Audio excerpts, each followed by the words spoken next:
بسم اللہ الرحمن الرحیم اللہم صلی علی سیدنا محمد وعلی آلہ وصحبہ وبارک وسلم۔ بحمد اللہ تعالیٰ پچھلی نشست میں ہم نے حدیث شاذ کے اوپر گفتگو کو شروع کیا تھا اور یہ چیز واضح کی تھی کہ حدیث شاذ کا جو کانسیپٹ ہے اس کے دو پہلو ہیں۔ ایک تو تفرد جو مخالفت کے ساتھ آتا ہے، ایک وہ تفرد ہے جس کے اندر قرآن اور سنت سے کوئی موافقت نہیں مل رہی ہوتی، ان دونوں کو شاذ کہا جاتا ہے۔ اور جو امام مسلم سے لے کر ان سے پہلے بھی اور امام مسلم کے بعد بھی امام ابن صلاح اور یہاں تک کہ حافظ ذہبی رحمۃ اللہ علیہ بھی ان دونوں اینگلز کو ڈیفائن کرتے آئے ہیں، بیان کرتے آئے ہیں جب وہ حدیث شاذ کو انہوں نے ڈسکس کیا ہے، جب منکر کو انہوں نے ڈسکس کیا ہے، یہاں تک کہ حافظ ابن حجر اسقلانی رحمۃ اللہ علیہ اور انہوں نے اس حدیث شاذ کی تعریف کو کاٹ دیا اور صرف جو ایک پہلا معنی تھا کہ جس کے اندر ایک راوی اپنے سے زیادہ ثقات کی مخالفت کر رہا ہوتا ہے، صرف بس اسی تک اس کو محدود رکھا۔ تو اس سے کیا ہوا ہے کہ جو حدیث شاذ کا جو مکمل کانسیپٹ تھا وہ ٹوٹا ہے، اور جب تک یہ کانسیپٹ ہمارے پاس نہیں ہے ہم احادیث کی تصحیح و تضعیف کما حق کو نہیں کر سکتے۔ جس آدمی کو یہ چیزیں کلیئر نہیں ہیں اس کو تصحیح و تضعیف میں تو ہاتھ ڈالنا ہی نہیں چاہیے بالکل بھی، کہ یہ حدیث شاذ کا اصل مسئلہ ہے کیا۔ اب جب ہم نے یہ چیز دیکھ لی اور دوسری طرف ہم نے بیان کیا کہ ایسا تفرد جس میں مخالفت ہو وہ تو شاذ ہے، پھر ایسا تفرد جس کے اندر موافقت نہ ہو اس کو بھی شاذ کہا جاتا ہے۔ اب میں اس کے اوپر چند ایک شرائط آپ کے سامنے رکھتا ہوں اس کو مزید ایلیبوریٹ کرنے کے لیے کہ اس کو کب قبول کیا جاتا ہے ایسے تفرد کو جس کے اندر مخالفت نہ ہو، اور کب ایسے تفرد کو رد کیا جاتا ہے۔ تو تفرد کے اندر سب سے پہلے دیکھنے والی چیز یہ ہوتی ہے کہ جب کسی راوی نے تفرد کیا ہے تو وہ جو متن بیان کر رہا ہے کیا قرآن و سنت اس کو سپورٹ کرتے ہیں یا نہیں کرتے۔ اگر تو قرآن و سنت اس کو سپورٹ کر رہے ہیں، وہ جو کانسیپٹ راوی اپنی روایت میں بیان کر رہا ہے، اگر قرآن اس کے اوپر دلالت کرتا ہے، اگر قرآن میں وہ چیز موجود نہ ہو تو آقا دو جہاں صلی اللہ علیہ وآلہ وسلم کی سنت اس کے اوپر دلالت کرتی ہے، عمل صحابہ اگر اس کے اوپر دلالت کرتا ہے، ویل اینڈ گڈ۔ اب اس کے تفرد کو ہم شاذ نہیں کہیں گے کیونکہ وہ دین میں کوئی نئی بات شامل نہیں کر رہا، اور صرف جو آلریڈی موجود کانسیپٹس ہیں انہی کو مزید ایلیبوریٹ کر رہا ہے۔ تو اب اس کو شاذ ہم نہیں کہیں گے بلکہ اس کے تفرد کو ہم قبول کریں گے۔ ایک تو یہ چیز ہو گئی۔ اب یہاں پر ہم یہ نہیں کہہ رہے کہ قرآن اور سنت کی مخالفت ہو رہی ہے، نہ، یہ کانسیپٹ نہیں ہے کہ راوی نے کوئی بات بیان کی، قرآن اس کے اوپر بالکل خاموش ہے، مخالفت نہیں کرتا، سنت مخالفت نہیں کرتی، لہذا آپ اس کو قبول کر لیں گے۔ نہ نہ نہ، یہ کانسیپٹ نہیں ہے۔ کانسیپٹ یہ ہے کہ قرآن سے موافقت آنی چاہیے، اس کی کانسیپٹ یہ ہے کہ سنت سے اس کی موافقت آنی چاہیے۔ اگر موافقت نہیں مل رہی تو اب تفرد جو ہے وہ مسئلہ کھڑا کرتا ہے اس مقام کے اوپر۔ تو پھر سوال پیدا ہوتا ہے کہ پھر شاذ ہم کب ڈکلیئر کرتے ہیں۔ اب اس کے اندر چار چیزیں جو ہیں وہ سمجھنے والی ہیں۔ سب سے پہلے تو ہم یہ دیکھیں گے کہ جو درجہ ہے اس تفرد کا، اس غرابت کا، وہ کیا ہے۔ یعنی اس کی بھی آگے تفرد کی بھی ٹائپس ہیں اور تفرد کے بھی رینکس ہیں۔ ہر ایک تفرد ایک جیسا نہیں ہوتا۔ امام مالک کسی بات کو بیان کرنے میں اگر منفرد ہو جائیں تو وہ ایسا نہیں ہو سکتا کہ جس کو امام احمد بن حنبل بیان کرنے میں منفرد ہوں۔ مالک بہت زیادہ سینئر ہیں امام احمد بن حنبل سے، اور امام احمد بن حنبل جنرلی کسی اس طرح کی باتوں کو بیان کرنے میں منفرد نہیں ہوتے، لیکن بات یہ ہے کہ اس میں تفاوت ہے، رتبوں کے اندر فرق آتا ہے۔ اور سب سے پہلے پھر آگے یہ بھی دیکھنا ہے کہ جو بات بیان کی جا رہی ہے، جس مسئلے کو وہ متن جو راوی بیان کر رہا ہے، جس مسئلے سے ڈیل کرتا ہے، وہ کس درجے کا ہے۔ اگر تو وہ مسئلہ ایسا ہے جس کو فقہا عموم بلوہ کا نام دیتے ہیں۔ عموم بلوہ سے کیا مراد ہے؟ یعنی ایک ایسی چیز جس کی ہر شخص کو ضرورت ہے ڈیلی لائف میں، ایسی بات کسی ایک دو بندے کے پاس نہیں ہونی چاہیے، کوئی ایک دو آدمی اس کو بیان کرنے میں منفرد نہیں ہونا چاہیے۔ اس کی مثال وضو ہے۔ اب اس کی مثال وضو میں لے لیں۔ وضو کے جو مسائل ہیں کہ وضو کس طرح سے کیا جاتا ہے، اگر اس کے اندر کوئی ایسا خاص مسئلہ آ جاتا ہے، اس کو کوئی ایک ہی راوی تبع تابعین میں سے بیان کرنے میں مثال کے طور پہ منفرد ہو جاتا ہے نا، تو اس کو بات کو قبول نہیں کیا جاتا اگر وہ امت کی پریکٹس میں وہ چیز موجود نہ ہو۔ کیوں؟ کیونکہ یہ عموم بلوہ ہے، ہر شخص کو ہر روز اس کی ضرورت ہے، طہارت کے مسائل کی ہر روز ضرورت ہے۔ تو اب جو اس طرح کے مسائل ہوں گے اس کے اندر تفرد زیادہ خطرناک ہوتا ہے، اور اس کے اندر تفرد کو زیادہ آسانی سے قبول کر ہی نہیں سکتے آپ۔ ہاں، پھر عموم بلوہ کے اندر بھی درجات ہیں۔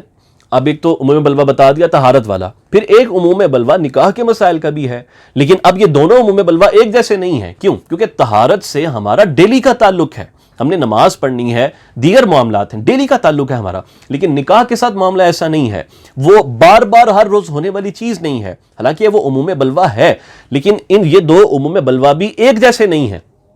تو لہذا طہارت کے مسائل کے اندر سختی زیادہ کی جائے گی اور اس کے اندر تفرد کو زیادہ آسانی سے قبول نہیں کر سکتے، اور لیکن جو نکاح کے جو مسائل ہیں اس کے اندر کمپیریٹیولی تفرد کی جو روایات ہوتی ہیں، جو منفرد کو روایت اگر آ جاتی ہے اس کو کنسیڈر کیا جا سکتا ہے اس کی شرائط کے ساتھ، دیگر حدود و قیود کے ساتھ۔ تو اس مقام پر بتانا یہ مقصود ہے کہ متن کو بھی دیکھا جاتا ہے کہ جو متن بیان ہو رہا ہے اس کا تعلق کس مسئلے کے ساتھ ہے، پھر وہ مسئلہ کتنا اہم ہے، وہ عموم بلوہ سے بلونگ کرتا ہے کہ نہیں کرتا، اس کے بعد جا کر ڈیسائیڈ ہوتا ہے کہ تفرد کو قبول کرنا ہے کہ یہ نہیں کرنا۔ ایک اگلی چیز اس میں دیکھنے والی یہ ہوتی ہے کہ جو بندہ بات بیان کر رہا ہے اس کا اپنا حافظہ، اس کا اپنا اتقان، اس کی اپنی ثقافت یہ کس درجے کی ہے۔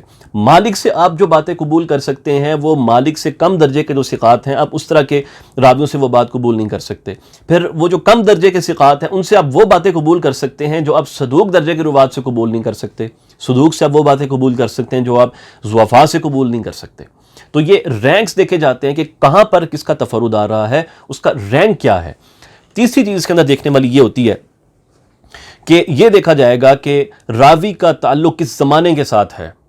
اس کے اوپر ہم پہلے بھی گفتگو کر رہے ہیں، حدیث مرسل کے اوپر جب گفتگو کی ہے وہاں پر بھی اس کنسیپٹ کو ہم نے ڈسکس کیا تھا، اور پھر جب اس سے پہلے بھی جب ہم تفرد پہ گفتگو کی تھی کس طرح تفرد کا تعلق جو ہے وہ زمانے کے ساتھ ہوتا ہے اور زمانہ آگے بڑھنے سے مسائل کے اندر اضافہ ہو جاتا ہے۔ تو اسی وجہ سے جو کبار تابعین ہیں آپ ان سے وہ تفرد والی روایات قبول کر سکتے ہیں جو آپ اوساط التابعین سے قبول نہیں کر سکتے، اوساط التابعین سے آپ وہ قبول کر سکتے ہیں جو آپ صغار سے قبول نہیں کر سکتے، پھر صغار تابعین سے آپ وہ روایتیں قبول کر سکتے ہیں جو آپ تبع تابعین سے قبول نہیں کر سکتے، اور آپ اسی کو آگے قیاس کرتے چلے جائیں۔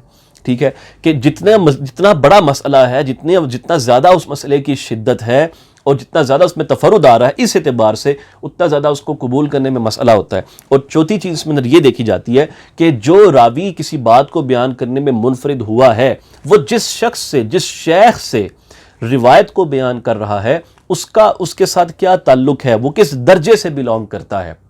جو حفاظ حدیث گزرے ہیں جیسے کہ زہری ہو گئے، اعمش ہو گئے، نافع ہو گئے، اور اس طرح سے ایون صحابہ کرام میں بھی ان کے خاص اصحاب ہوئے ہیں اور ان کے اصحاب کے طبقات ہوئے ہیں کہ، اور پھر اب یہ دیکھا جاتا ہے کہ کس طبقے سے کس درجے کی روایت کو آپ قبول کر سکتے ہیں۔ اب اس کی مثال میں زہری سے آپ کو میں دیتا ہوں، یہ میں شرح الترمذی سے ہی میں اس کو ریڈ کر رہا ہوں کہ اصحاب زہری جو ہیں ان کو 5 طبقات میں تقسیم کیا جاتا ہے۔ اصحاب زہری کو سب سے پہلے فرماتے ہیں کہ الطبقۃ الاولی، اب وہ کون ہیں کہ اس کے اندر وہ ہیں جو حفظ اور اتقان کے اندر جو بڑے کمال کے اندر تھے، اور انہوں نے زہری کے ساتھ ایک لمبی صحبت جو ہے وہ پائی ہے اور اس کی وہ حدیثوں کو پہچانتے ہیں، اس کا ضبط رکھتے ہیں، جیسے کہ امام مالک ہو گئے، ابن عیینہ، عبید اللہ بن عمر، معمر، یونس، عقیل، شعیب، اور اس طرح کے دیگر روات ہو گئے۔ اور فرماتے ہیں وَهَؤُلَاء، یہ کون ہے، متفق علی تخریج حدیثہم عن الزہری، ان کے اوپر اتفاق ہے کہ ہم ان کی حدیثوں کو لیں گے جب یہ زہری سے نقل کرتے ہیں۔ اچھا میں یہ بھی بتاتا چلوں کہ اگر طبقہ اولیٰ کے اندر اگر اختلاف آ جائے کہ مالک کچھ اور بات کر رہے ہیں اور سفیان ابن عیینہ اور معمر کوئی اور بات کر رہے ہیں، اس کے اوپر پھر الگ مسائل ہوتے ہیں کہ کس کو ترجیح دینی ہے آپ نے، وہ پھر علل کے مسائل آگے اور سے چلے جاتے ہیں۔ یہ آسان نہیں ہے احادیث کی تصحیح اور تضعیف کرنا۔ پھر آگے کہتے ہیں طبقۃ الثانیہ، وہ کون سا ہے کہ یہ اہل حفظ اور اتقان ہوتے ہیں لیکن انہوں نے زہری کے ساتھ زیادہ طویل عرصہ نہیں گزارا ہوتا، کچھ عرصہ انہوں نے جو ہے گزارا ہوتا ہے، اور بہت زیادہ ان کو اس درجے کا، اعلیٰ درجے کا جیسا طبقہ اولیٰ تھا اس درجے کا اتقان ان کو حاصل نہیں ہوتا۔ کہتے ہیں جیسے کہ امام اوزائی ہو گئے، لیث ہو گئے، عبد الرحمن بن خالد بن مسافر ہو گئے، نعمان بن راشد، اور اس طرح کے جو لوگ ہو گئے۔ اور فرماتے ہیں کہ اس طرح کے درجے کی جو حدیثیں ہیں یہ امام مسلم لکھ لیا کرتے ہیں اس درجے کی حدیثوں کو۔ پھر اس کے بعد تیسرا طبقہ آتا ہے جنہوں نے زہری کی صحبت تو پائی ہے اور اس سے روایتوں کو بھی کیا ہے لیکن ان کے حفظ پر کلام کیا گیا ہے، جیسے سفیان بن حسین، محمد بن اسحاق الی آخر۔ وہ فرماتے ہیں کہ ان سے ابو داؤد، ترمذی، نسائی وغیرہ اس طبقے سے حدیثوں کو لے لیتے ہیں اور مسلم اس طرح کے راویوں کی حدیثوں کو مطابت وغیرہ میں قبول کرتے ہیں۔ پھر چوتھا طبقہ ان راویوں کا آتا ہے جو زہری سے روایتوں کرتے ہیں لیکن انہوں نے زیادہ لمبا عرصہ نہیں پایا ہوا اور ایٹ دا سیم ٹائم ان راویوں کے اوپر کلام بھی ہوا ہے، جیسے کہ اسحاق بن یحییٰ الکلبی ہو گئے، معاویہ بن یحییٰ الصدفی ہو گئے، اس سے چند ایک اور راویوں کا نام لیتے ہیں. پھر پانچواں طبقہ ان راویوں کا ہے جو متروک ہیں، مجہول ہیں، جیسے حکم العیلی ہو گئے، عبد القدوس بن حبیب ہو گئے، اور یہ زہری وغیرہ سے روایت کرتے ہیں. تو ان کی روایتیں نہ ترمذی نقل کرتے ہیں، نہ ابو داؤد، نہ نسائی نقل کرتے ہیں. ہاں ابن ماجہ میں اس طرح کے بعض راوی آپ کو جو ہے وہ نظر آتے ہیں. تو ہر امام حدیث جو حافظ گزرا ہے اس کے اصحاب ہیں، اس کے طبقات ہیں، اور ان میں سے دیکھا جاتا ہے کہ تفرد جو کر رہا ہے جو راوی وہ کس طبقے سے بلانگ کرتا ہے.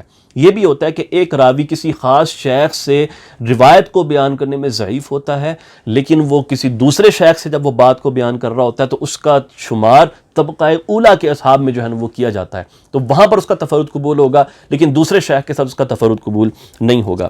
تو یہ چار چیزیں ذہن میں رکھی جائیں. سب سے پہلے تو یہ کہ جو درجہ ہے غرابت کا وہ ویری کرتا ہے. جو عموم بلوہ کے مسائل ہیں اس کے اندر تفرد کو قبول کرنا بہت مشکل ہو جاتا ہے، اور یہی وجہ ہے کہ فقہاء بہت سی احادیث کو نہیں قبول کرتے، اگرچہ اس کی سند صحیح ہوتی ہے، سند کا مسئلہ نہیں ہوتا، اس کے اندر تفرد کا مسئلہ آ رہا ہوتا ہے.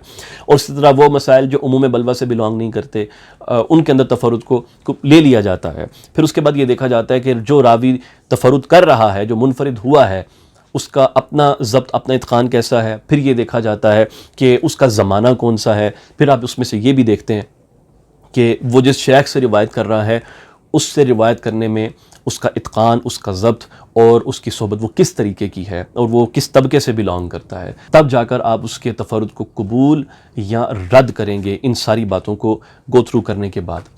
تو میں سمجھتا ہوں کہ الحمدللہ تعالیٰ جو تفرد کے اوپر ایک بنیادی جو چیزیں تھیں وہ آپ کے سامنے میں نے لے ڈاؤن کر دی ہیں. اس کو بار بار سنیں، بار بار لکھیں اور اس کو یاد کرنے کی کوشش کریں. یہیں سے آپ کو گہری معرفت جو ہے نا وہ اس علم کی حاصل ہوگی.